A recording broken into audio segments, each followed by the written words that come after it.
50, verse 23, he who offers a sacrifice of thanksgiving honors me.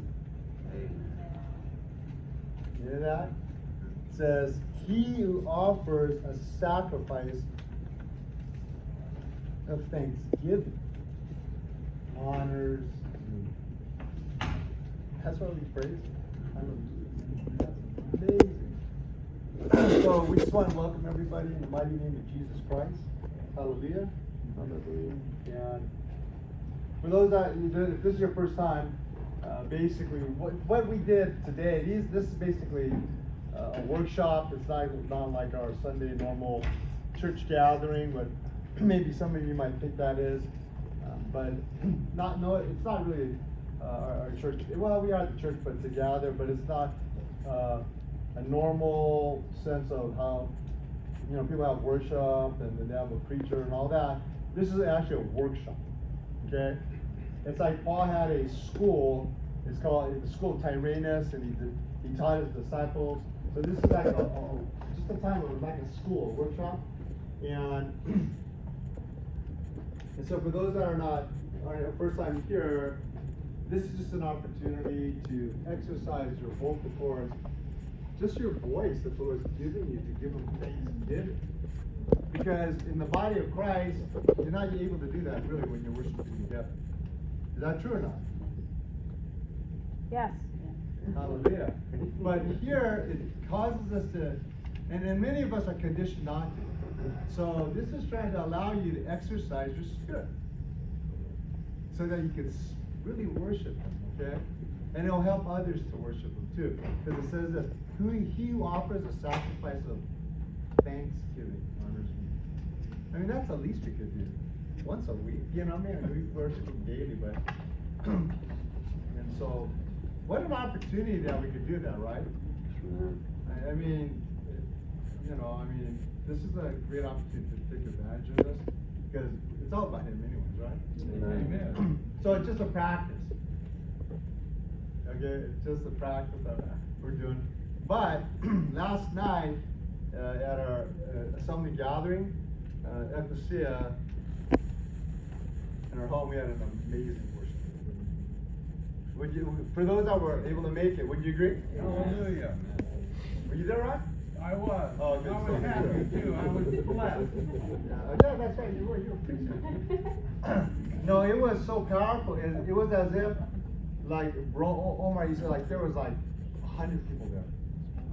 It was just like, would you agree? I mean, it was. Where did the voices come from? It was powerful. I mean, I've experienced. This is our third time, but twice I literally experienced. And you might have been there. Some of us, angels joining in our worship. And this is not some, this was angels joining in. Because we heard some beautiful voices, and I'm looking, it couldn't be that guy.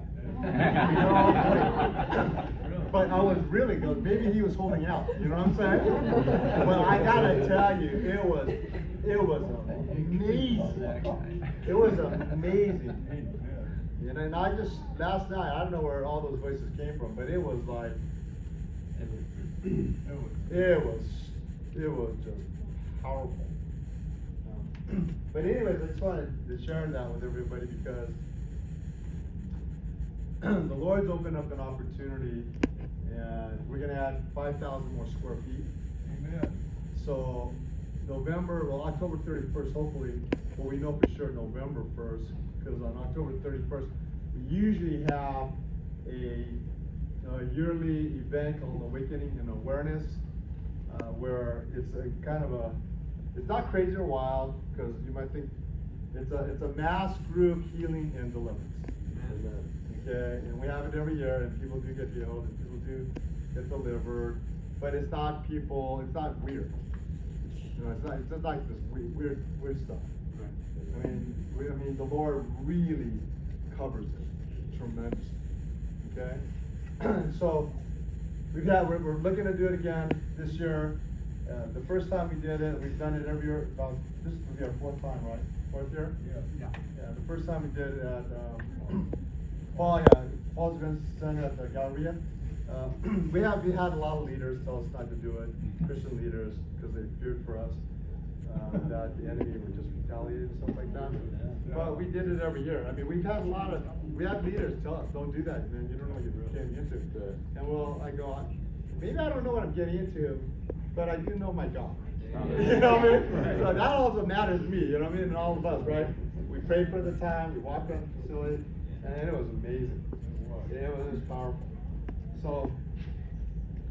So the Lord's opening up down here at the end of the building. It's 5,000 square feet, carpeted, it's really nice. So, but what it's going to be used for? We have the ministry, or the school of discipleship duplication, or school Tyrannus, we might change that name. But we're going to have trainings and teachings throughout the week. Different teachings in that room, here, there, just trainings, and other brothers will help out as well. And then on Sunday, we will have our home gatherings, which is really, really, really important, okay? But because there's so many people that want a place to go, we don't know how to accommodate them because our homes it just can't fit everybody. We literally got hundreds and hundreds of people that want to come, okay? So that's why the Lord's opened that opportunity over there downstairs. And so we're going to use that time for just whoever wants to come, for worship, for fellowship. And if last night was powerful, could you imagine several hundred people doing that? Yes, I Singing can. in that way. You know, because we're praying the details, the logistics, how to do it. And some people give some ideas, have a band or a group or something like that. Like, I don't know. We just didn't know. We asked the Lord. But I remember gathering in groups where there was 1,000 people that we worshiped, right, Brett? 1,000 people, right, Todd? 1,000 people would worship together, and people individually, like we're doing right now, would pray individually with 1,000 people in the room. You just have to raise up your voice. Hallelujah. So, but everyone participates, and that's, to me, that's true worship. Not five band members and showing their gifts stuff, but everyone. And then what we heard last night was powerful. I could only imagine that voice, that music would go right to the heavens, right? It was. But